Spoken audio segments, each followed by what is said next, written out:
है। जी हां, आज लेवल प्लेइंग फील्ड के हवाले से सुप्रीम कोर्ट में एक जो मुकदमा दायर था तहरीक इंसाफ की जानिब से, उसकी दरखास्त वापस ले ली गई।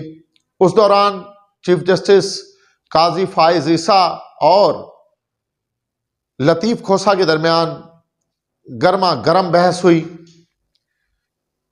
चीफ जस्टिस ने कहा कि आप बाहर जाकर इल्जाम लगाते हैं, तो लतीफ खोसा ने कहा कि इल्जाम कैसे ना लगाएं, हम तो आपसे लेवल प्लेइंग फील्ड मांगने आए थे और आपने हमारी पार्टी का शिराजा ही बिखेर के रख दिया।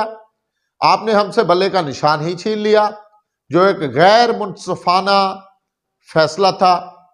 और ये ऐसे रिमार्क्स जो हैं वो सुप्रीम कोर्ट्स में आना और जज और वकील के दरमियान ऐसी बहस, ये बहुत मानेखेज है। इसके पीछे बहुत बड़े मामलात हैं।